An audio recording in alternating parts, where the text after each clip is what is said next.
പരിശുദ്ധാത്മാവേ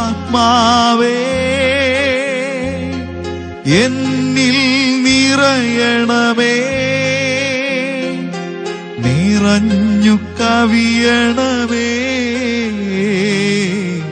കവിഞ്ഞൊഴുകണമേ.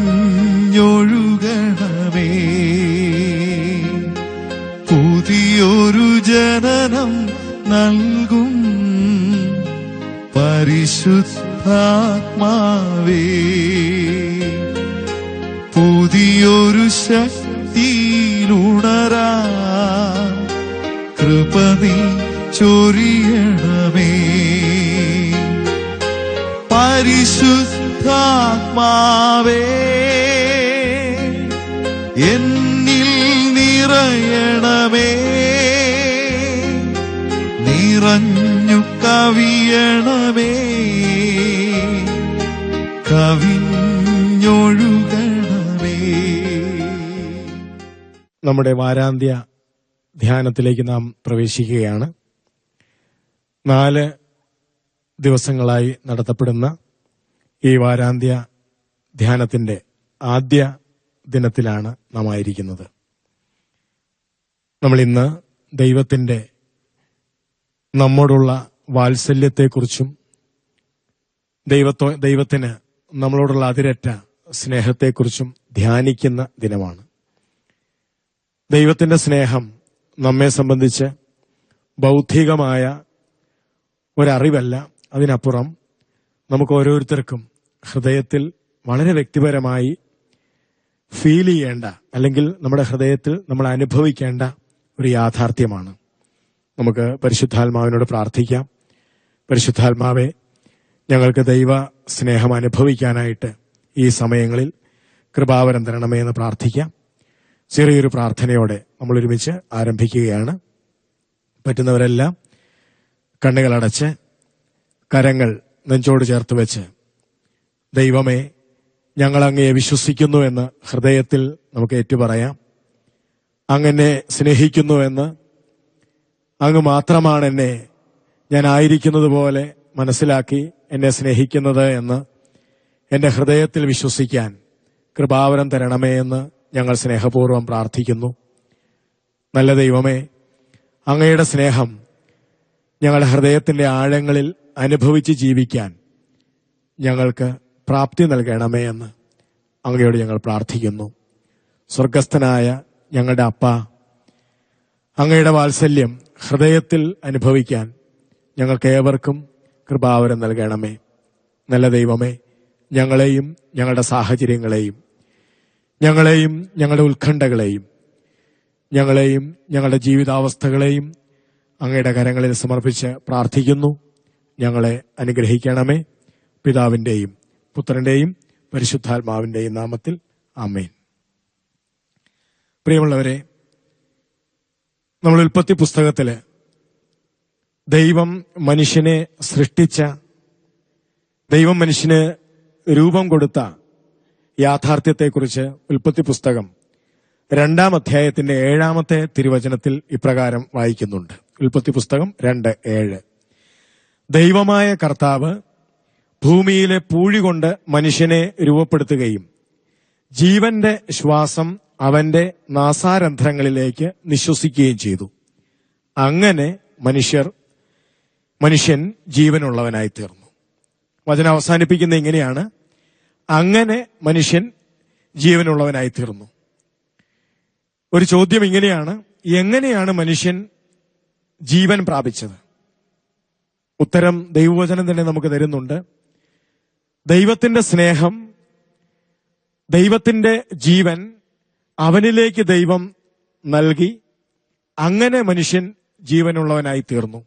അപ്പോൾ പ്രിയപ്പെട്ടവരെ, ദൈവത്തിന്റെ വചനം നമ്മളെ ഓർമ്മിപ്പിക്കുന്ന കാര്യം ഇതാണ്: നാം ദൈവത്തിന്റെ സ്നേഹത്തിൽ മുഴുകുമ്പോഴാണ് ജീവനുള്ള മനുഷ്യരായി നമുക്കിവിടെ വ്യാപരിക്കാൻ സാധിക്കുന്നത്. ദൈവത്തിന്റെ സ്നേഹത്തിൽ ഞാനും നിങ്ങളും ദൈവത്തിന്റെ സ്നേഹത്തെ അനുഭവിക്കുമ്പോഴാണ് നമുക്ക് ദൈവത്തിന്റെ ജീവൻ അനുഭവിച്ച് ഈ പ്രപഞ്ചത്തിൽ ജീവിക്കാൻ സാധിക്കുന്നത്. നമ്മൾ പിന്നീട് അങ്ങോട്ട് മനുഷ്യന്റെ ജീവിതം കാണുന്നുണ്ട്. ദൈവത്തിന്റെ സ്നേഹത്തിൽ മുഴുകി ജീവിക്കുന്ന മനുഷ്യൻ എത്ര സ്വതന്ത്രനായിട്ടാണ് ജീവിക്കുന്നത്, എത്ര ആനന്ദത്തോടെയാണ് ജീവിക്കുന്നത്. ഉൽപ്പത്തി പുസ്തകം 2-ാം അധ്യായത്തിന്റെ 23-ാമത്തെ വാക്യം ഇതിന് വലിയ ഒരു ഉദാഹരണം നൽകുന്ന വാക്യമാണ്. ഉൽപ്പത്തി 2:23. അതിങ്ങനെയാണ്, അതായത് സംഭവം ഇങ്ങനെയാണ്. ആദ്യത്തെ പുരുഷന്റെ മുൻപിലേക്ക് ആദ്യത്തെ സ്ത്രീ വരികയാണ്. ദൈവം സൃഷ്ടിച്ച ആദ്യത്തെ പുരുഷന്റെ, അവൻ ആരാണ്? ദൈവത്തിന്റെ സ്നേഹത്തിൽ നിറഞ്ഞു ജീവിക്കുന്നവൻ. അവന്റെ മുൻപിലേക്ക് ആദ്യത്തെ സ്ത്രീ കടന്നു വരികയാണ്. അവൾ ആരാണ്? ദൈവത്തിന്റെ സ്നേഹത്തിൽ നിറഞ്ഞു ജീവിക്കുന്ന ദൈവത്തിന്റെ പൊന്നോമന മകൾ. അപ്പോൾ ആദ്യത്തെ പുരുഷൻ ആദ്യത്തെ സ്ത്രീയോട് പറഞ്ഞു, അല്ലെങ്കിൽ ആദ്യത്തെ ഭർത്താവ് ആദ്യത്തെ ഭാര്യയോട് പറഞ്ഞു. വാക്യം ഇങ്ങനെയാണ്, ഉൽപ്പത്തി 2:23.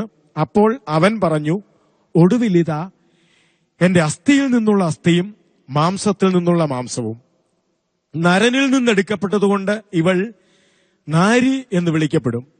അതിനാൽ പുരുഷൻ മാതാപിതാക്കളെ വിട്ട് ഭാര്യയോട് ചേരും, അവർ ഒറ്റ ശരീരമായിരിക്കുകയും ചെയ്യും.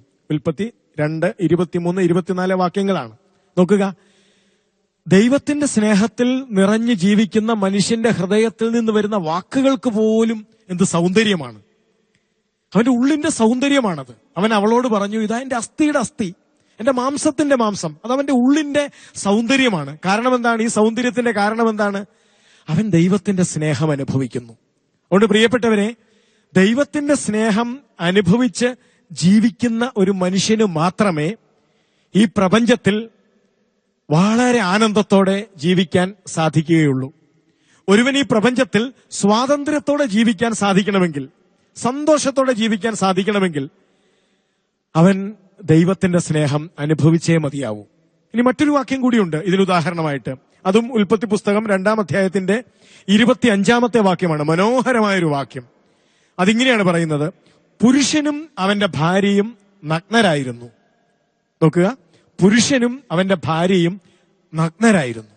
പ്രിയപ്പെട്ടവരെ, നമുക്കറിയാം, കുറവുകളിൽ വെച്ച് ഏറ്റവും വലിയ കുറവാണ് നഗ്നത, വസ്ത്രമില്ലായ്മ. മറ്റു പല കുറവുകളും മനുഷ്യർക്ക് സഹിക്കാവുന്നതേ ഉള്ളൂ. ഭക്ഷണമില്ലെങ്കിൽ നമുക്ക് സഹിക്കാം, പിടിച്ചു നിൽക്കാം. പാർപ്പിടമില്ലെങ്കിൽ നമുക്ക് എങ്ങനെയെങ്കിലുമൊക്കെ പിടിച്ചു നിൽക്കാം. പക്ഷേ ഒരു മനുഷ്യന് വസ്ത്രമില്ലായ്ക എന്ന് പറഞ്ഞാൽ അവന് വെട്ടത്തേക്ക് ഇറങ്ങാൻ പറ്റില്ല, അവന് തല ഉയർത്താൻ പറ്റില്ല, അവൻ പിരിമുറുക്കത്തിന്റെ ആഴമനുഭവിക്കും. കാരണം വസ്ത്രമാണ് ഒരുവനെ സംരക്ഷിക്കുന്ന ഏറ്റവും വലിയൊരു യാഥാർത്ഥ്യം. ഇവിടെ നമ്മൾ കാണുന്നത് അതും ഈ മനുഷ്യർക്കില്ല. ഒരുവന് ഏറ്റവും അടിസ്ഥാനപരമായി വേണ്ടതെന്ന് നമ്മൾ കാണുന്ന വസ്ത്രം അതവർക്കില്ല. പുരുഷനും അവന്റെ ഭാര്യയും അവർ വസ്ത്രമില്ലാത്തവരായിരുന്നു. അടുത്ത വാക്യം എഴുതിയിരിക്കുന്നത് എന്താണെന്നറിയാമോ? എങ്കിലും അവർക്ക് ലജ്ജ തോന്നിയില്ല. നോക്കുക, അതവരെ ലജ്ജിപ്പിച്ചില്ല, അല്ലെങ്കിൽ അതവരെ സങ്കടപ്പെടുത്തിയില്ല, അതുമല്ലെങ്കിൽ അതവരെ പിരിമുറുക്കത്തിൽ ആഴ്ത്തിയില്ല. കാരണം എന്താണ്? പ്രിയപ്പെട്ടവരെ, ഏതില്ലായ്മകളുടെ നടുവിലും ഒരു മനുഷ്യൻ ആനന്ദത്തോടെ സംതൃപ്തിയോടെ ഇവിടെ ജീവിക്കാൻ കഴിയും, അയാൾ ദൈവസ്നേഹം അനുഭവിച്ചാണ് ജീവിക്കുന്നതെങ്കിൽ. ഏതില്ലായ്മകളുടെ നടുവിലും. ഇന്ന് മനുഷ്യരനുഭവിക്കുന്ന ഒരു പ്രതിസന്ധി എന്താ? പല ഇല്ലായ്മകളും നമ്മെ പിരിമുറുക്കത്തിലാഴ്ത്തുന്നു. പണമില്ല, അതിന്റെ പേരിൽ ഇന്ന് ധാരാളം മനുഷ്യർ പിരിമുറുക്കത്തിലാണ്. അല്ലെങ്കിൽ എന്റെ ഭാര്യ എന്നെ സ്നേഹിക്കുന്നില്ല എന്ന് പറഞ്ഞ് ധാരാളം പേർ പിരിമുറുക്കത്തിലാണ്. ഭർത്താവ് എന്നെ അംഗീകരിക്കുന്നില്ല, അതിന്റെ പേരിൽ ഉത്കണ്ഠയിൽ ജീവിക്കുന്ന ധാരാളം മനുഷ്യരുണ്ട്. അല്ലെങ്കിൽ ഞാൻ പഠിച്ചു, എനിക്ക് ജോലിയില്ല, അതല്ലെങ്കിൽ എനിക്കൊരു നല്ല ജീവിതാവസ്ഥയില്ല, എനിക്ക് കയറിക്കിടക്കാൻ നല്ലൊരു വീടില്ല. ഇങ്ങനെ ഇല്ലായ്മകളുടെ പേരെണ്ണി എണ്ണി പറഞ്ഞ് എനിക്ക് അങ്ങനെയില്ല ഇങ്ങനെയില്ല, അതിന്റെ പേരിൽ ഉത്കണ്ഠയിൽ, അതിന്റെ പേരിൽ പിരിമുറുക്കത്തിൽ, ചിലപ്പോൾ അതിന്റെ പേരിൽ തന്നെ മറ്റുള്ളവരിൽ നിന്ന് മറച്ച് അപകർഷതാ ബോധത്തിൽ ആരുടെയും മുമ്പിൽ പ്രത്യക്ഷപ്പെടാതെ അങ്ങനെ ജീവിക്കുന്ന മനുഷ്യരുടെ എണ്ണം കൂടി വരികയാണ്. ഇവിടെ ഉൽപ്പത്തി പുസ്തകം 2:25 നമ്മളെ വെല്ലുവിളിക്കുന്ന ഒരു തിരുവചനമാണ്. അതെന്താണ്? അവർക്ക്, ആദ്യത്തെ മനുഷ്യർക്ക് ഏറ്റവും വലിയ കുറവ്, ഇല്ലായ്മകളുടെ ഇല്ലായ്മ, കുറവുകളുടെ കുറവ് അതവരനുഭവിച്ചു. അവർക്ക് വസ്ത്രമില്ല, പക്ഷേ അതവരെ ലജ്ജിപ്പിച്ചില്ല, അതവരുടെ തല താഴ്ത്തിയില്ല, അതവരെ അപകർഷതാബോധത്തിലേക്ക് തള്ളിയിട്ടില്ല. കാരണം ഒന്നേ ഉള്ളൂ, നാം നേരത്തെ പറഞ്ഞതുപോലെ ദൈവത്തിന്റെ സ്നേഹം അനുഭവിച്ച് ജീവിക്കുന്ന ഒരു മനുഷ്യന് ഒരു കുറവിന്റെ പേരിലും തല താഴ്ത്താൻ ആവില്ല. കാരണം അവനറിയാം, അവൻ അവനെ സൃഷ്ടിച്ച പിതാവായ ദൈവത്തിന്റെ പൊന്നോമന പുത്രനാണ്, പുത്രിയാണ് എന്ന തിരിച്ചറിവ്, ആ അപ്പന്റെ സ്നേഹത്തിലാണ് ഞാൻ ജീവിക്കുന്നത് എന്ന അവബോധം മറ്റേതൊരു ഭൗതിക കുറവ് ഈ പ്രപഞ്ചത്തിലുണ്ടായാലും സ്നേഹിക്കുന്നില്ല, പരിഗണിക്കുന്നില്ല, അംഗീകരിക്കുന്നില്ല, അല്ലെങ്കിൽ കിടപ്പാടമില്ല, അല്ലെങ്കിൽ ആവശ്യത്തിന് പണമില്ല, എന്ത് കുറവായിക്കോട്ടെ ആ കുറവുകൾക്ക് നടുവിൽ വളരെ ആനന്ദത്തോടെ തല ഉയർത്തി സ്വാതന്ത്ര്യത്തോടെ ജീവിക്കാൻ ഒരുവനെ പ്രാപ്തനാക്കും ദൈവസ്നേഹാനുഭവം. അതുകൊണ്ട് പ്രിയപ്പെട്ടവരെ, നമ്മൾ ഇന്ന് ചിന്തിക്കുന്നത് ഞാനും നിങ്ങളും ദൈവസ്നേഹ അനുഭവത്തിൽ ജീവിക്കണമെന്നാണ്. ഇനി ഇതിന് നേരെ ഒരു മറുവശമുണ്ട്. തിരുവചനത്തിൽ നമ്മൾ കാണുന്ന ഇതിന് നേരെ ഒരു മറുവശം. എപ്പോൾ മനുഷ്യർ ദൈവത്തിന്റെ സ്നേഹം ഉള്ളിൽ നിന്ന് നഷ്ടപ്പെടുന്നുവോ, ദൈവം എന്നെ സ്നേഹിക്കുന്നില്ല, ദൈവം എന്നെ മനസ്സിലാക്കുന്നില്ല എന്ന അവബോധം, എന്ന തിരിച്ചറിവ്, ഇതൊരു അറിവല്ല, ഉള്ളിലുണ്ടാകേണ്ട ഒരു അനുഭവം, എപ്പോൾ ഇത് ഹൃദയത്തിൽ നിന്ന് പോകുന്നുവോ അപ്പൊ മനുഷ്യൻ വീണ്ടും പിരിമുറുക്കത്തിലാകുന്നത് തിരുവചനം തന്നെ നമ്മളെ പഠിപ്പിക്കുന്നുണ്ട്. ഉൽപ്പത്തി പുസ്തകത്തില് നമ്മൾ കാണുന്ന വലിയൊരു സംഭവം, ഉൽപ്പത്തി പുസ്തകം 3-ാം അധ്യായം 8-ാമത്തെ തിരുവചനത്തിൽ രേഖപ്പെടുത്തിയിരിക്കുന്ന സംഭവമാണ്. അതെന്താണ്? വെയിലാറിയപ്പോൾ ദൈവമായ കർത്താവ് തോട്ടത്തിൽ ഉലാത്തുന്നതിന്റെ ശബ്ദം അവർ കേട്ടു. ആര് കേട്ടു? ഈ ദൈവസ്നേഹത്തിൽ നിറഞ്ഞു നിന്ന് വസ്ത്രമില്ലായ്മ പോലും അവരെ ലജ്ജിപ്പിച്ചില്ല എന്ന് ആരെക്കുറിച്ച് പറഞ്ഞുവോ ആ മനുഷ്യർ ദൈവത്തിന്റെ കാലടി ശബ്ദം, ദൈവം തോട്ടത്തിലേക്ക് തങ്ങളുടെ കൂടെ ഉലാത്താൻ വരുന്നതിന്റെ ഒച്ച അവർ കേട്ടു. എഴുതി വെച്ചിരിക്കുന്ന വചനം എന്താണെന്നറിയാമോ? പുരുഷനും ഭാര്യയും അവിടുത്തെ മുമ്പിൽ നിന്ന് മാറി തോട്ടത്തിലെ മരങ്ങളുടെ ഇടയിൽ ഒളിച്ചു. അവർ പിൻവലിഞ്ഞു. അവർ പിരിമുറുക്കത്തിലാണിപ്പോൾ, അവർ ഭയത്തിലാണിപ്പോൾ, അവർ ഉത്കണ്ഠയിലാണിപ്പോൾ. എന്താ കാരണം? പ്രിയപ്പെട്ടവരെ, അതിനു മുമ്പ് ഒരു സംഭവം ഉണ്ടായി. നമുക്കറിയാവുന്ന ഒരു സംഭവം അതിനു മുമ്പ് അവരുടെ ജീവിതത്തിൽ നടന്നു. എന്താ സംഭവം? ദൈവത്തിന്റെ സ്നേഹാനുഭവത്തിൽ ജീവിച്ചിരുന്ന മനുഷ്യർ ഒരു സുപ്രഭാതത്തിൽ അവർക്ക് തോന്നി ദൈവം ഞങ്ങളെ സ്നേഹിക്കുന്നില്ലെന്ന്. ആരോ പറ്റിച്ചതാണ് അവരെ, പിശാച് പറ്റിച്ചതാണ്. ദൈവത്തിന്റെ സ്നേഹം തങ്ങൾ അനുഭവിക്കുന്നില്ല എന്ന തലത്തിലേക്ക് അവർ വന്നു. ദൈവസ്നേഹം അനുഭവിക്കാത്ത ഒരു മനുഷ്യൻ അവൻ പിരിമുറുക്കത്തിലാകും എന്നത് 100% നമുക്ക് വെളിപ്പെടുത്തി തരുന്നുണ്ട് ഈ തിരുവചന ഭാഗം. അതുകൊണ്ടാണ് നമ്മൾ ഉൽപ്പത്തി പുസ്തകത്തിൽ മനോഹരമായ ഒരു വാക്യം കാണുന്നുണ്ട്. ദൈവമായ കർത്താവ് മനുഷ്യരെ ഏദൻ തോട്ടത്തിലേക്ക് ജീവിക്കാൻ വിടുന്നുണ്ട്. നിങ്ങൾ പോയി ജീവിക്ക് എന്നും പറഞ്ഞ് അത് ഉൽപ്പത്തി പുസ്തകം 2-ാം അധ്യായത്തിന്റെ 16ഉം 17ഉം വാക്യങ്ങളാണ്. അവിടുന്ന് അവനോട് അരുളി ചെയ്തു, നിങ്ങൾ തോട്ടത്തിലേക്ക് പൊക്കോ, നിങ്ങൾ പോയി ജീവിക്ക്. അപ്പൻ മക്കളെ മാറ്റിപ്പാർപ്പിക്കുന്നത് പോലെ പ്രായമായ മക്കളെ കല്യാണം കഴിപ്പിച്ച് മാതാപിതാക്കൾ പാർപ്പിക്കും. വീട് പണിത് കൊടുത്ത് നിങ്ങൾ പാർക്കിനി എന്ന് പറഞ്ഞ് മാറ്റിപ്പാർപ്പിക്കും. ഇതുപോലെ അപ്പൻ, സ്വർഗസ്ഥനായ അപ്പൻ മക്കളെ മാറ്റിപ്പാർപ്പിക്കുകയാണ്. 16-ാമത്തെ വാക്യം 2:16. അവിടുന്ന് അവനോട് കൽപ്പിച്ചു, തോട്ടത്തിലെ എല്ലാ വൃക്ഷങ്ങളുടെയും ഫലം ഭക്ഷിച്ചുകൊള്ളുക. ഒരപ്പൻ മക്കൾക്ക് കൊടുക്കുന്ന സാരോപദേശം. സാധാരണഗതിയിൽ നമ്മുടെ വീടുകളിലും അങ്ങനെയാണ്. മക്കളെ ഹോസ്റ്റലിൽ പഠിക്കാൻ കൊണ്ടാക്കുമ്പോ എല്ലാം കഴിഞ്ഞ് ഹോസ്റ്റലിൽ നിന്ന് മാതാപിതാക്കൾ തിരിച്ചു പോരാൻ നേരം കൊച്ചിനോട് പറയും, മോളെ നന്നായി പഠിക്കണം, അല്ലെങ്കിൽ മോനെ ഇവിടെ ഉഴപ്പരുത്, കൂട്ടുകാരുടെ കൂട്ടത്തിൽ കൂടി ഭാവി നശിപ്പിക്കരുത്. ഇങ്ങനെ ചില സാരോപദേശങ്ങൾ നൽകും. അല്ലെങ്കിൽ മക്കളെ മാറ്റിപ്പാർപ്പിക്കുമ്പോ മക്കളെ നന്നായി ജീവിക്കണം, ദൈവം തന്ന വീടാണിത്, അധ്വാനിച്ച് ജീവിക്കണം എന്നൊക്കെ പറഞ്ഞ് ഉപദേശങ്ങൾ നൽകും മാതാപിതാക്കൾ മക്കൾക്ക്. ഇവിടെ സ്വർഗസ്ഥനായ അപ്പൻ തന്റെ മക്കൾക്ക് ദൈവസ്നേഹത്തിൽ തന്റെ സ്നേഹം അനുഭവിച്ച്, തന്നോട് മുട്ടിയുരുമി, തന്റെ തോളോട് തോൾ ചേർന്ന് തന്റെ സ്നേഹം അനുഭവിച്ച് വളരെ ആനന്ദത്തിൽ അർത്ഥവത്തായി ജീവിക്കുന്ന മനുഷ്യരെ അപ്പൻ തോട്ടത്തിലേക്ക് ജീവിക്കാൻ വിടുകയാണ്. ഒറ്റ കാര്യമേ ഈ അപ്പൻ പറഞ്ഞുള്ളൂ. അവിടുന്ന് അവനോട് കൽപ്പിച്ചു, തോട്ടത്തിലെ എല്ലാ വൃക്ഷങ്ങളുടെയും ഫലം ഭക്ഷിച്ചോളുക. നമ്മുടെ യുവജനങ്ങളുടെ ഭാഷയെ പറഞ്ഞ അടിച്ചു പൊളിച്ച് ജീവിച്ചോ. നിങ്ങൾ ഇവിടെ സന്തോഷമായി ജീവിച്ചോ. അപ്പന്റെ ഒരു സ്നേഹനിധിയായ അപ്പന്റെ വാക്ക്. പക്ഷെ ഒരു കാര്യം 17-ാമത്തെ വാക്യത്തിൽ ദൈവമായ അപ്പൻ മക്കളുടെ മുമ്പിൽ ഒരു നിബന്ധന വെക്കുന്നുണ്ട്. അതെന്താ? മരിക്കരുത്. അതും ഇതും തിന്ന് നമ്മുടെ ഭാഷയിലേക്ക് കൊണ്ടുവന്നാൽ വചനം ഇങ്ങനെയാണ്, എന്നാൽ നന്മതിന്മകളെ കുറിച്ചുള്ള അറിവിന്റെ വൃക്ഷത്തിലെ ഫലം നീ തിന്നരുത്. നിനക്ക് പലതും തിന്നണമെന്ന് തോന്നും, നിനക്ക് പലതും സമ്പാദിക്കണമെന്ന് തോന്നും, പലതും വെട്ടിപ്പിടിക്കണമെന്ന് തോന്നും. അതും ഇതും വെട്ടിപ്പിടിക്കാനുള്ള നിന്റെ വ്യാമോഹത്തിനിടയിൽ, അതും ഇതും ആസ്വദിക്കാനുള്ള നിന്റെ വ്യാമോഹത്തിനിടയിൽ മക്കളെ ജീവൻ നഷ്ടപ്പെടുത്തരുത്. നോക്കൂ, ദൈവത്തിന്റെ ഒരു അപേക്ഷ, മനുഷ്യനോടുള്ള ദൈവത്തിന്റെ ഒരു അപേക്ഷ അത്രേ ഉണ്ടായിരുന്നുള്ളൂ. ജീവൻ നഷ്ടപ്പെടുന്നത്. എന്താ ജീവൻ? ജീവൻ എന്ന് പറയുന്നത് ഈ ദൈവസ്നേഹാനുഭവമാണ്. എനിക്ക് എന്റെ ദൈവത്തെ, എന്റെ സ്വർഗസ്ഥനായ അപ്പനെ സ്നേഹിക്കാനുള്ള കഴിവിന് പറയുന്ന പേരാണ് ജീവൻ. എനിക്ക് എന്റെ സ്വർഗസ്ഥനായ അപ്പന്റെ ആ സ്നേഹം അനുഭവിച്ച് ഈ പ്രപഞ്ചത്തിൽ ജീവിക്കാനുള്ള കഴിവിന് പറയുന്ന പേരാണ് ജീവൻ. ഇവിടെ ദൈവം പറഞ്ഞ ഒരൊറ്റ നിബന്ധനയുള്ളൂ, ഈ ജീവൻ, ദൈവത്തെ സ്നേഹിക്കാനുള്ള നിന്റെ കഴിവ് നീ നഷ്ടപ്പെടുത്തരുത്. ജീവൻ നഷ്ടപ്പെടുത്തരുത് എന്ന് പറഞ്ഞാൽ അതിന്റെ അർത്ഥം, നിന്നെ സൃഷ്ടിച്ച, നിനക്ക് ജന്മം നൽകിയ, നിനക്ക് ഈ ഭൂമിയിലേക്ക് നിന്നെ ജീവിക്കാൻ വിട്ട നിന്റെ അപ്പനെ സ്നേഹിക്കാനുള്ള കഴിവ് നീ നഷ്ടപ്പെടുത്തരുത്. പ്രിയപ്പെട്ടവരെ, ഇന്നും ദൈവമായ കർത്താവ് നമ്മുടെ മുമ്പിൽ വയ്ക്കുന്ന അപേക്ഷ അതേയുള്ളൂ. ദൈവത്തിന്റെ സ്നേഹം ഞാൻ അനുഭവിക്കേണ്ടത് എന്തുകൊണ്ടാണ്?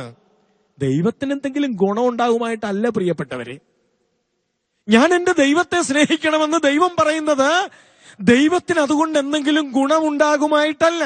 പിന്നെയോ, ഞാൻ ദൈവത്തെ സ്നേഹിച്ചില്ലെങ്കിൽ, എനിക്ക് ദൈവത്തെ സ്നേഹിക്കാൻ കഴിയുന്നില്ലെങ്കിൽ, അല്ലെങ്കിൽ എനിക്ക് ദൈവസ്നേഹാനുഭവം ഇല്ലെങ്കിൽ ഞാൻ മരണത്തിലാകും എന്ന് പറഞ്ഞ ഇവിടെ നമ്മൾ കണ്ട മനുഷ്യരിലെ രണ്ടാമത് കണ്ട മനുഷ്യർ ദൈവത്തിന്റെ കാലടി ശബ്ദം കേട്ടപ്പോ അവര് മരത്തിന്റെ മറയിൽ ഒളിച്ചു. ഇതാണ് മരിച്ച മനുഷ്യൻ.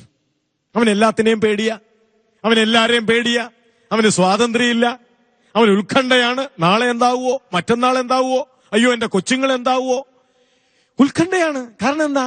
ദൈവസ്നേഹാനുഭവം ഇല്ലാത്തവൻ മൃതനാണ്, അവന് ജീവനില്ല. അതുകൊണ്ടാണ് ദൈവമായ കർത്താവ് ആദ്യത്തെ മനുഷ്യരോട് പറഞ്ഞത്, പ്രപഞ്ചത്തിൽ നിങ്ങൾ ജീവിക്കാൻ ഇറങ്ങുമ്പോൾ മക്കളെ മരിക്കരുത്, ദൈവസ്നേഹാനുഭവം നഷ്ടപ്പെടുത്തരുത്. നഷ്ടപ്പെട്ടാൽ പിന്നെ നിങ്ങൾ ഈ അവസ്ഥയിലായി പോകും. ഇവിടെ ആദ്യത്തെ മനുഷ്യർക്ക് പറ്റിയ ഗതികേട് കണ്ടോ പ്രിയപ്പെട്ടവരെ? അവർ മൃതരാണ്, അതുകൊണ്ട് അവർ ഭയന്നു. അപ്പൊ ദൈവം വിളിച്ചു ചോദിച്ചു, മക്കളെ നിങ്ങൾ എവിടെ? കണ്ടോ, അവർക്ക് വരാൻ പറ്റണില്ല. നിങ്ങൾ എവിടെ? ഓടി വരാൻ പറ്റണില്ല. അവർ ഒളിച്ചു നിൽക്കുക. ഇതാണ് ദൈവസ്നേഹാനുഭവം നഷ്ടപ്പെട്ടാൽ പ്രിയപ്പെട്ടവരെ, പിന്നെ നമ്മൾ നമ്മുടെ ജീവിത പ്രശ്നങ്ങൾക്കകത്ത് നമ്മൾ പെട്ടുപോകും. പിന്നെ നമുക്ക് നേരെ നിൽക്കാൻ പറ്റില്ല.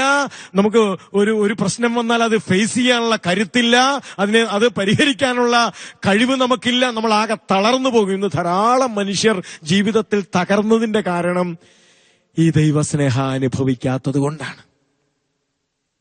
എന്നിട്ട് ദൈവം ചോദിച്ചു, ഞാൻ തിന്നരുതെന്ന് പറഞ്ഞ പഴം നീ തിന്നോ? ഉടൻ തന്നെ കണ്ടോ മനുഷ്യർ കാണിക്കുന്ന മനുഷ്യന്റെ ഏറ്റവും വലിയ പരാധീനത കണ്ടോ? ഏത് സ്ത്രീയെ നോക്കി അവൻ പറഞ്ഞോ, ഇതാ ഇവളെന്റെ അസ്ഥിയുടെ അസ്ഥി, മാംസത്തിന്റെ മാംസം എന്ന് ഏത് സ്ത്രീയെ നോക്കി പറഞ്ഞോ, ഞങ്ങൾ ഒന്നാണെന്ന് ആരുടെ മുഖത്ത് നോക്കി പറഞ്ഞോ, ആ മുഖത്തേക്ക് വിരൽ ചൂണ്ടിയിട്ട് ഇപ്പൊ ഇവൻ പറയണ കേട്ടോ, ഈ മനുഷ്യൻ പറയണ കേട്ടോ, നീ എനിക്ക് കൂട്ടിന് തന്ന ആ സ്ത്രീ. കണ്ടോ, അവന്റെ ഹൃദയത്തിൽ അവളോടുള്ള ബന്ധവും പോയി. ഇതാണ് ദൈവസ്നേഹാനുഭവം നഷ്ടപ്പെടുന്ന മനുഷ്യന്റെ ഹൃദയത്തിന് ദൈവബന്ധമില്ല, മനുഷ്യബന്ധമില്ല. പിന്നെ അവൻ ഒറ്റയ്ക്ക. ഇപ്പൊ കണ്ടോ, അവൻ ആരുമില്ല. ഭാര്യ ആരാ? ഒരു സ്ത്രീ, എന്തിനോ ഉള്ള ഒരു സ്ത്രീ മാത്രമായിട്ട് അവൾ മാറി. ഇവൻ ഒറ്റയ്ക്കാണ്. ദൈവസ്നേഹാനുഭവം നഷ്ടപ്പെട്ടാൽ ഒരുവന് കൂട്ടായ്മ ആസ്വദിക്കാൻ പറ്റില്ല. അതുകൊണ്ടാണ് പ്രിയപ്പെട്ടവരെ, പഴയ നിയമ പുസ്തകം മുഴുവൻ വായിച്ചു നോക്കിക്കേ. മനുഷ്യനോട് ദൈവത്തിന്റെ സ്നേഹത്തിൽ ജീവിക്കൂ എന്ന് പറഞ്ഞ് കരയുന്ന ഒരു മുഖമാണ് നമ്മൾ പഴയ നിയമത്തിൽ കാണുന്നത്. ദൈവത്തിന് നേട്ടമുണ്ടാക്കാനല്ല, നീ എന്നെ സ്നേഹിക്കെന്ന് പറയുന്നത്. നാം ദൈവത്തെ സ്നേഹിക്കുന്നത് കൊണ്ട്, അല്ലെ നാം ദൈവത്തിന്റെ സ്നേഹം അനുഭവിക്കുന്നത് കൊണ്ട് ദൈവത്തിന് എന്തെങ്കിലും നേട്ടം ഉണ്ടാക്കാനല്ല. സ്നേഹിത, എനിക്കും നിനക്കും ഈ പ്രപഞ്ചത്തിൽ തലയെടുപ്പോടെ ജീവിക്കാൻ പറ്റണമെങ്കിൽ ഞാൻ ദൈവത്തിന്റെ സ്നേഹം ആസ്വദിക്കണം. അതുകൊണ്ടാണ്, ഒന്ന് ആലോചിച്ച് നോക്കിയേ, ഏശയ്യാ പ്രവാചകന്റെ പുസ്തകം മനോഹരമായിട്ടാണ്. ഏശയ്യാ പ്രവാചകന്റെ പുസ്തകം 46 അധ്യായത്തിന്റെ 3 മുതലുള്ള വാക്യങ്ങൾ ഒരു കരച്ചിലാണ് കേട്ടോ. പ്രവാചകനിലൂടെ ദൈവത്തിന്റെ കരച്ചിൽ. ഗർഭത്തിലും ജനിച്ചതിന് ശേഷവും ഞാൻ വഹിച്ച യാക്കോബ് ഭവനമേ. കണ്ടോ ആ അഭിസംബോധന കേട്ടോ. എടാ, നീ നിന്റെ അമ്മയുടെ ഗർഭപാത്രത്തിലായിരുന്നപ്പോൾ നിന്നെ ഞാൻ വഹിച്ചു. അതിനുശേഷം നീ ജനിച്ചതിന് ശേഷം ഞാൻ നിന്നെ വഹിച്ചു. ഗർഭത്തിലും ജനിച്ചതിന് ശേഷവും ഞാൻ വഹിച്ച യാക്കോബ് ഭവനമേ, ഇസ്രായേൽ ഭവനത്തിൽ അവശേഷിക്കുന്നവരെ എന്റെ വാക്ക് കേൾക്കുവിൻ. നിങ്ങളുടെ വാർദ്ധക്യം വരെയും ഞാൻ അങ്ങനെ തന്നെ ആയിരിക്കും. ഹല്ലേലൂയ! എത്ര സുന്ദരമായ വാക്യം. നിങ്ങളുടെ വാർദ്ധക്യം വരെയും ഞാൻ അങ്ങനെ തന്നെ. ഞാൻ നിങ്ങളെ താങ്ങണവനാ, ഞാൻ നിങ്ങളെ കൊണ്ടു നടക്കണവനാ, ഞാൻ നിങ്ങളെ ഉള്ളം കയ്യിൽ വഹിക്കുന്നവനാ. എനിക്ക് നിങ്ങളെക്കുറിച്ച് ശ്രദ്ധയുണ്ട്. അത് നിന്റെ യൗവനത്തിലല്ല, നീ യുവതിയായിരിക്കുമ്പോഴല്ല, നിനക്ക് കാണാൻ കൊള്ളാവുന്നപ്പോഴല്ല, നിന്റെ വാർദ്ധക്യം വരെയും. അടുത്ത വാക്യം എന്താണെന്നറിയാമോ? നിനക്ക് നരബാധിക്കുമ്പോഴും നിന്നെ ഞാൻ വഹിക്കും. നരബാധിക്കുമ്പോഴും. പ്രിയപ്പെട്ടവരെ, ദൈവം ഒരുവനെ സ്നേഹിക്കുന്നത് നിരന്തരമായി അവസാനം വരെ ദൈവം ഒരുവനെ ഇത് നമ്മൾ അനുഭവിക്കണം. ഇതനുഭവിക്കാതെ, ദൈവത്തിന്റെ സ്നേഹം അനുഭവിക്കാതെ ഞാനിവിടെ ഒറ്റപ്പെട്ട് ജീവിച്ചാൽ, ദൈവത്തിന്റെ സ്നേഹം ഹൃദയത്തിൽ അനുഭവിക്കാതെ ഞാനിവിടെ ജീവിച്ചാൽ ഞാൻ ഒറ്റപ്പെട്ടവനാകും, ഞാൻ പിരിമുറുക്കത്തിൽ. അപ്പോഴാണ് നമുക്ക് തോന്നുന്നത് എന്നെ ആർക്കും വേണ്ട, എന്നെ ആർക്കും ഇഷ്ടമല്ല, എന്റെ ഉപയോഗം തീർന്നു. ഇന്ന് പലപ്പോഴും പലർക്കും തോന്നുന്ന കാര്യമല്ലേ, എന്നെ ആർക്കും വേണ്ട. അപ്പൊ എനിക്ക് എന്നോട് വെറുപ്പ് തോന്നും, മറ്റുള്ളവരോട് വെറുപ്പ് തോന്നും. കാരണം എന്താ പ്രിയപ്പെട്ടവരെ? ദൈവം എന്നെ സ്നേഹിക്കുന്നു എന്ന, ഇപ്പോഴും ദൈവം എന്നെ സ്നേഹിക്കുന്നു എന്ന യാഥാർത്ഥ്യം, ദൈവത്തിന് എന്നെ ഉപേക്ഷിക്കാൻ കഴിയില്ല എന്ന യാഥാർത്ഥ്യം, ദൈവത്തിന് എന്നെ മറക്കാൻ പറ്റില്ല എന്ന യാഥാർത്ഥ്യം നമ്മുടെ ഹൃദയത്തിൽ അനുഭവിക്കാൻ നമുക്ക് സാധിക്കുന്നില്ല. പഴയ നിയമ പുസ്തകങ്ങൾ ശരിക്കും ഇതിനുള്ള ഒരു ദൈവത്തിന്റെ ഒരു കരച്ചിലാണ്. യെശയ്യാ പ്രവാചകൻ തന്നെ പറഞ്ഞല്ലോ, വരുവിൻ മക്കളെ, നമുക്ക് രമ്യതപ്പെടാം. അതിന്റെ അർത്ഥം എന്താ? കൂട്ടുകൂടാന്നല്ല. നമ്മൾ ഈ സ്കൂളിൽ പിള്ളേര് പിണങ്ങിക്കഴിയുമ്പോൾ ആ കൂട്ടുകൂടാന്ന് പറഞ്ഞ പോലെ ഒരു കൂട്ടുകൂടൽ പ്രശ്നമല്ല ഇവിടെ പറഞ്ഞേ. എന്താ ഇവിടെ രമ്യതപ്പെടുക എന്ന് പറഞ്ഞാൽ, മക്കളെ നിങ്ങൾ എന്റെ സ്നേഹം അനുഭവിക്കേ. എന്നിട്ട് അടുത്ത വാക്യം എന്താ? അനുസരിക്കാൻ സന്നദ്ധമെങ്കിൽ ഐശ്വര്യം ആസ്വദിക്കും. പ്രിയപ്പെട്ട സഹോദരങ്ങളെ, നമുക്കിവിടെ ഐശ്വര്യം ആസ്വദിക്കാം. ഐശ്വര്യം എന്ന് ഞാൻ ഉദ്ദേശിക്കുന്നതല്ല, വചനം ഉദ്ദേശിക്കുന്നത് ഭൗതികമായ ഐശ്വര്യങ്ങളെ കുറിച്ചല്ല. പണം ഉണ്ടാവുക, പ്രശസ്തി ഉണ്ടാവുക, ഇതല്ല ഐശ്വര്യം. പിന്നെ എന്താണ് ഐശ്വര്യം? ഐശ്വര്യം എന്ന് പറയുന്നത് പ്രിയപ്പെട്ടവരെ, ഇവിടെ ദൈവത്തിന്റെ പൊന്നോമന മകനായി ഇവിടെ ജീവിക്കാനുള്ള മനുഷ്യന്റെ കഴിവാണ് അവന്റെ ഐശ്വര്യം. അതില്ലാതെ പണമുണ്ടായാൽ അത് ഐശ്വര്യമല്ല. അപ്പന്റെ പൊന്നോമന മകനും മകളുമായി ഇവിടെ ജീവിക്കാൻ സാധിക്കാത്ത ഒരാൾ, അയാൾ ഐശ്വര്യത്തിലല്ല. അപ്പൊ ദൈവം നമ്മളെ ക്ഷണിക്കുകയാണ്, ദൈവത്തിന്റെ സ്നേഹം അനുഭവിക്കുക, ദൈവത്തിന്റെ വാത്സല്യം അനുഭവിക്കുക.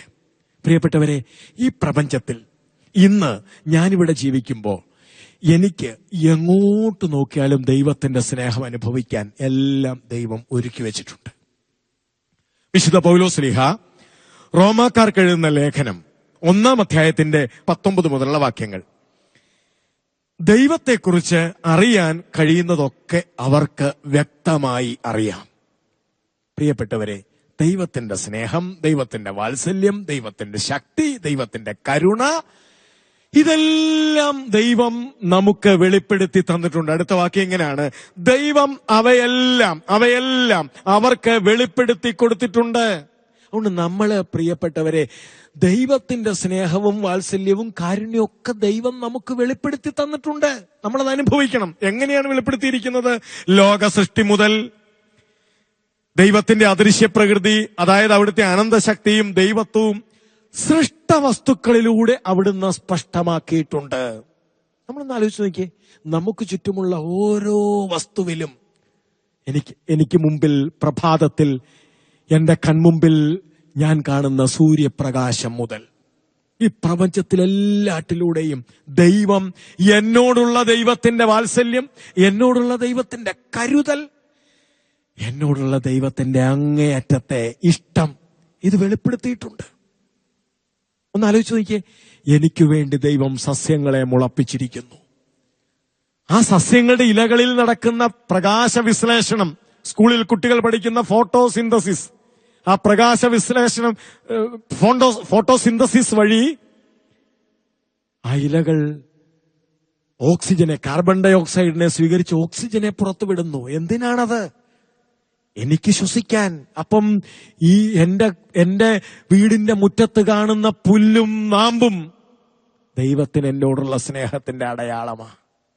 എന്നോടുള്ള ദൈവത്തിന്റെ സ്നേഹത്തിന്റെ അടയാളമാണ് എന്റെ മുറ്റത്ത് നിൽക്കുന്ന വൃക്ഷവും എല്ലാം. എനിക്ക് വേണ്ടി ദൈവം സൃഷ്ടിച്ചതാ.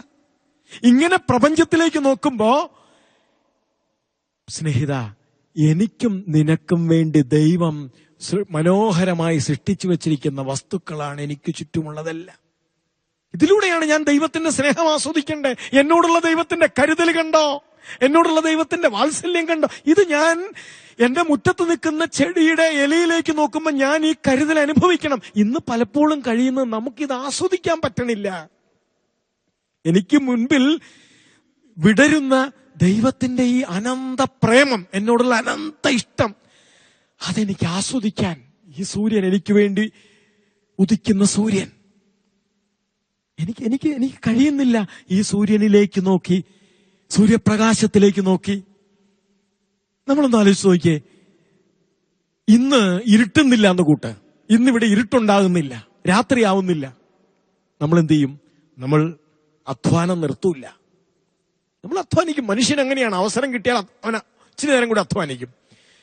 അപ്പൊ നോക്ക്, എന്റെ ശരീരത്തിന് വിശ്രമം ആവശ്യമാണെന്ന് കാണുന്ന ദൈവം എനിക്ക് വേണ്ടി ഈ പ്രപഞ്ചത്തിൽ ഇരുട്ട് എനിക്ക് വേണ്ടി കൊണ്ടുവരും. എന്തിനാ? ആ ഇരുട്ടുണ്ടെങ്കിലേ ഞാൻ വിശ്രമിക്കൂ.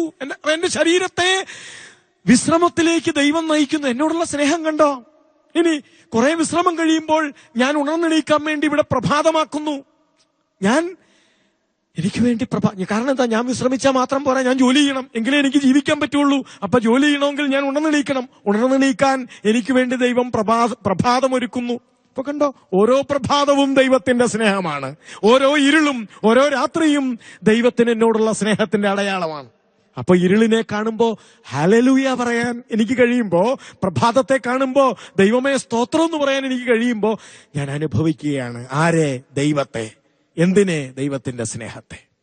പ്രിയപ്പെട്ടവരെ, ഇങ്ങനെ ദൈവത്തിന്റെ സ്നേഹം അനുഭവിച്ച് നമ്മൾ ജീവിക്കുമ്പോൾ നമ്മുടെ ഹൃദയത്തിൽ നിറയുന്നത് ജീവനാണ്. അതാണ് ജീവനുള്ള മനുഷ്യൻ. സർവോപരി നാം ദൈവത്തിന്റെ സ്നേഹത്തെ അനുഭവിക്കേണ്ടത് കായിലും പുല്ലിലും ചെടിയിലും അല്ല. അതിനപ്പുറത്ത് ദൈവത്തിന്റെ സ്നേഹത്തെ അനുഭവിക്കേണ്ടത് കുരിശിലാണ്. വിശുദ്ധ വചനം എന്താ പറയുക? യോഹന്നാന്റെ സുവിശേഷം, നമുക്ക് വളരെ പരിചിതമായ വചനം. വിശുദ്ധ യോഹന്നാന്റെ സുവിശേഷം 3-ാം അധ്യായത്തിൽ എത്രയോ സുന്ദരമായിട്ട് എഴുതി വെച്ചിരിക്കുന്നു 16-ാമത്തെ വചനം. എന്താണത്? എന്തെന്നാൽ അവനിൽ വിശ്വസിക്കുന്ന ഒരുവനും നശിച്ചു പോകാതെ നിത്യജീവൻ പ്രാപിക്കാൻ വേണ്ടി തന്റെ ഏകജാതനെ നൽകാൻ തക്കവണ്ണം ദൈവം ലോകത്തെ അത്രമാത്രം സ്നേഹിച്ചു. ദൈവം എന്നെ, നിന്നെ, നമ്മെ അത്രമാത്രം സ്നേഹിച്ചു. എത്ര സുന്ദരമായ വചനം! ഗോൾഡൻ സെന്റൻസ് ഇൻ ദ ബൈബിളിലെ സുവർണ വാചകം. ദൈവം നിന്നെ, എന്നെ അത്രമാത്രം സ്നേഹിച്ചു. എത്രമാത്രം?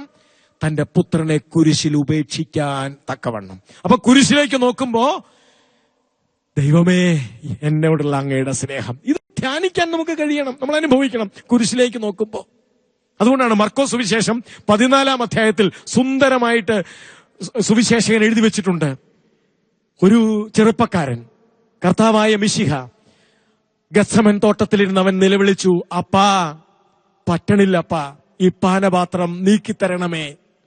ഒരു മനുഷ്യന്റെ സകല കുറവുകളോടും കൂടി അവൻ നിലവിളിച്ചു, അപ്പാ ഈ പാനപാത്രം മാറ്റിത്തരണമേ. ആരോട്? സ്വർഗസ്ഥനായ അപ്പനോട്. പ്രിയപ്പെട്ടവരെ, ഭൂമിയിലിരുന്ന് നിലവിളിച്ച ഈ മകന്റെ നിലവിളി കേട്ടിട്ട് അപ്പൻ ഒരു ഉത്തരവും കൊടുത്തില്ല. അപ്പൻ നിശബ്ദനായിരുന്നു. സ്വർഗസ്ഥനായ അപ്പൻ നിശബ്ദനായിരുന്നു. എന്തിന്? മകനെ, തന്റെ പൊന്നോമന മകനെ ഈ അപ്പൻ വിട്ടുകൊടുത്തു, മരിക്കാൻ വിട്ടുകൊടുത്തു. അതുകൊണ്ട് അപ്പൻ മിണ്ടാതിരുന്നത്. മാറ്റിത്താന്ന് വിളിച്ചു പറഞ്ഞപ്പോ മിണ്ടാതിരുന്നത് തന്റെ മകനെ ഈ അപ്പൻ മരിക്കാൻ വിട്ടുകൊടുത്തു. ആർക്കു വേണ്ടി?